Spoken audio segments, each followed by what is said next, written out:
વાવણી આપણે થોડીક મુશ્કેલીમાં એમ કહેવાય કે રહી ગઈ, કારણ કે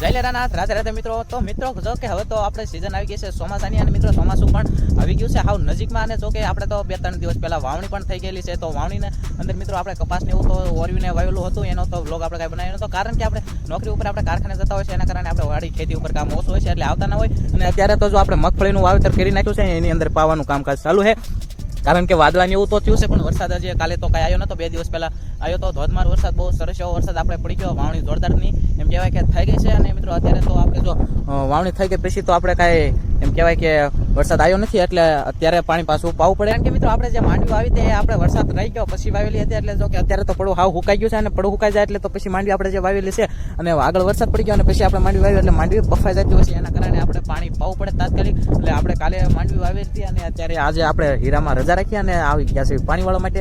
અને આપણા ફાધર એટલે કે આપણા પપ્પા જો સામે આપણે આગળ બધું સારું કરતા જશે, એટલે કે આમ લેવલ હરખું કરતા જાય એટલે પાણી હરખું બધું હાલ્યું જાય. એટલે મિત્રો જો કે આપણે પપ્પા હારે તો કામ ન કરીએ, પણ આપણથી જેટલું બને એટલું આપણે મદદ કરાવી કરે, અને હવે મહેનત આપણથી થાય એટલે આપણે કરશું અને તમને બધાને વિડીયોમાં બધું બતાવતા રહીશું. તો તમે બધા વિડીયોમાં બન્યા રહેજો. જો મિત્રો અત્યારે લગી તો આપણે માંડવીમાં પાણી વાળતા હતા, જો સામેની સાઈડ આપણે રહ્યું એ પણ ખેતરમાં આપણે પાણી માંડવીમાં વાળતા હતા, ને આ ખેતરમાં આપણે જો કપાસ વાવેલો છે તો કપાસની અંદર પણ પાણી આપણે પાવું પડે, કારણ કે વરસાદ વાવણી થઈ ગઈ પછી તો વરસાદ 1-2 દિવસથી આવ્યો નથી, એના કારણે બધું સુકાઈ ગયું છે અને વાવણીમાં વવાઈ ગયું એટલે એને પાવું તો તરત પડે, નકર પાછા બફાઈને કપાસી આપણા ફેલ થાય. એટલે જો સાઈડ છે એ સાઈડમાં પાણી હાલ્યું જાય છે બંને સાઈડ, અને આપણે બધી આજ તો બધી જગ્યાએ પાણી હાલે છે.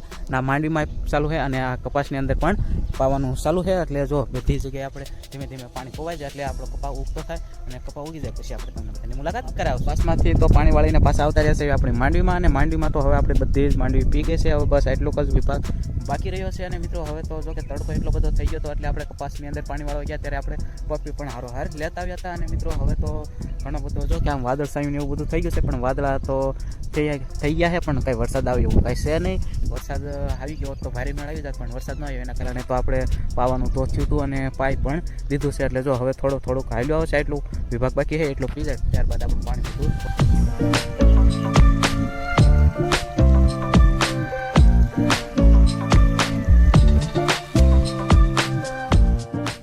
મિત્રો આ છે આપણું મરસીનો રોપનું વાવેતર કરેલું મસ્ત મજાનું.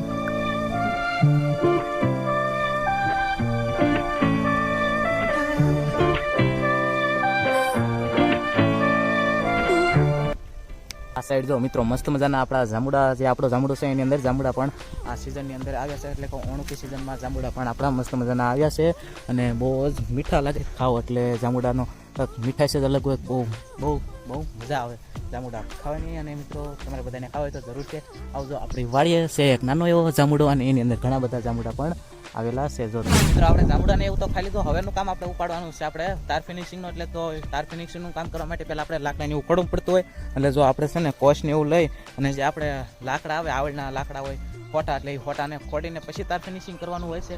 એટલા માટે આપણે કોશ તો અત્યારે લઈને પાછા જઈએ. આપણે જે માંડવી અત્યારે લગી પાતા હતા માંડવીને એવું આપણે બધું પાયું, એની અંદર હવે આપણે ફરતું તાર ફિનિશિંગ કરવાનું છે. અને આ તાર ફિનિશિંગમાં આપણે જે સિમેન્ટિયા થાંભલા હોય એનું નથી કરવાનું, પણ આપણે અત્યારે આ વાળા ખાલી બાંધવાના છે, કોઈ રોજ ઢોર ન આવી શકે એવું ખાલી આડે હો કરવાનો છે. અને મિત્રો તો આપણે ફટાફટ કોશને એવું લઈને જઈએ. અને જો આપણે જાંબુડાની જે ખાઈને આવ્યા આપણે બધા છોકરા પણ પાછા જાંબુડા ખાવા માટે આવી ગયા, જે તો તમને વિડીયોમાં કીધું હતું તમે બધા આવી જાઓ, કાં તો છોકરા પણ બધા આવી ગયા. એટલે નેવલભાઈ હતા ને લાગે હે, નેવલભાઈ જાંબુડા ખાવા આવ્યો હે? કેવા જાંબુડા હે નેવલભાઈ? જાંબુડા ખાવાનું કે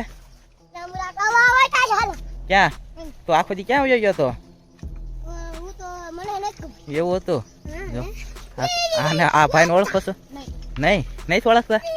નેવલભાઈ હાલ આપણે ખાકા ખોડવા જવું ન કરું, હાલ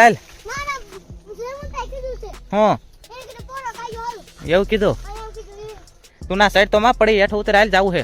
તો આપણે ખાડા કરવાનું ચાલુ પણ કરી દીધું છે, અને ત્યાં સામે આપણે જે ખાડા કરી અને પછી આપણે ખોડવાના હતા એ વાહડા, એટલે કે હોટા જે ખોડવાના હતા એ ખોડી પણ દીધા છે. અને જો આ રીતના આપણે ખાડો કરીને ખોડવાના હોય છે એટલા માટે મિત્રો જો. અને નેવલભાઈ તો મિત્રો આપણે હારે છે ને એટલે નકર તો નેવલભાઈ ઘડીક વિડીયો ઉતારે તો હું પણ તમને બતાત, પણ નેવલભાઈ તો હારે છે ને એટલે એકાથી મારે મોબાઈલ ચાલવો કે ખાડો કરવો એટલા માટે મેં કીધું હવે ઘડીક થોડોક ફ્રી થતો ને આમ ખાડા મસ્ત મજાના અત્યારે તો થઈ જાય, કારણ કે વરસાદ આપણે 2-3 દી પહેલાં થઈ ગયેલો હતો એટલે બધું પોસું છે એના કારણે આપણે ખાડા રદ થઈ જાય, નકર તો કઠણ હોય તો ખાડા થતા વાર લાગે.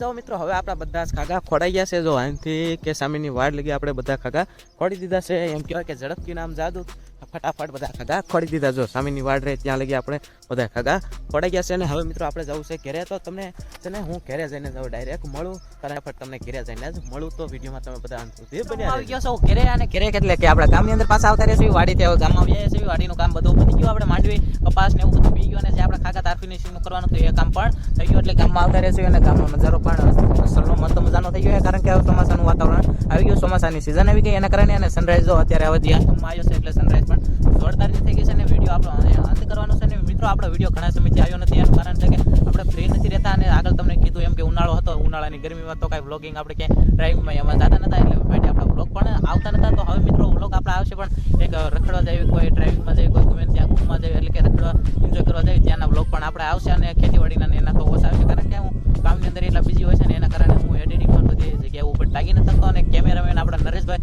એને પણ અત્યારે હવે સ્કૂલ ખુલી ગઈ એટલે સ્કૂલ નિહાળે પણ જતા હોય, એને રિસીવ આપણે ના કરાય એના કારણે હું એકલો પણ અત્યારે શું એટલે બંને કાલ કીધું આપણે વિડીયોની અંદર ધ્યાન દઈશું. અને તમે બધા ફૂલ એવો સપોર્ટ કરતા રહીજો, કારણ કે હવે આપણે પાસે સમય થોડો ઓછો થાય છે, ઘટે છે સમય આપણે એડિટિંગમાં એમાં. એટલે બ્લોગ આપણા થોડાક સમય પછી આવે, એટલે કે 7-8 દિવસે આપણો બ્લોગ આવતા રહેશે. અને તમે બધા બ્લોગ આપણા જોતા રહેજો. અને ચેનલને સબસ્ક્રાઈબ ન કરી હોય તો ચેનલને સબસ્ક્રાઈબ પણ કરી દેજો, અને એક લાઈક ફટાફટ કરી દેજો. તો આપણે મળશું એક નવા વિડીયો સાથે. અને હા મિત્રો, વાવણી આપણે થોડીક મુશ્કેલીમાં એમ કહેવાય કે રહી ગઈ, કારણ કે 2 દિવસ વરસાદ આવ્યો પછી તો વરસાદ જ ન આવ્યો, એટલે જે આપણે વાવેતર બધું કર્યું એ ફેલ થવાની શક્યતા બહુ જ રહે. પાણી હોય તો વાંધો નહીં, નગર પાણી ન હોય તો બિયારણ આપણું બધું ફેલ પણ થાય, કારણ કે 2 દિવસ વરસાદ આવ્યો અને અત્યારે તો જો વાતાવરણ હાવ વરસાદનું વયું જ ગયું, વરસાદ જ ન આવે એવું થઈ ગયું, એટલે આપણું બિયારણ પણ ફેલ થાય એવી બહુ શક્યતા રહે. કારણ કે વરસાદ 2 દી તો સારો પડી ગયો, પછીનો વરસાદ આવવો પડે એ વરસાદ આવ્યો નહીં, એના કારણે આપણે વાવણી પણ થોડીક મુશ્કેલીમાં પડી ગઈ એવું કહી શકાય. મળશું આપણે એક નવા વિડીયો સાથે. આ વિડીયોની અંદર કાંઈ ભૂલ થયો હોય તો માફ કરજો. મળશું આપણે એક નવા વિડીયો સાથે, નવી શરૂઆત સાથે. તો કાલે બધાને બાય બાય.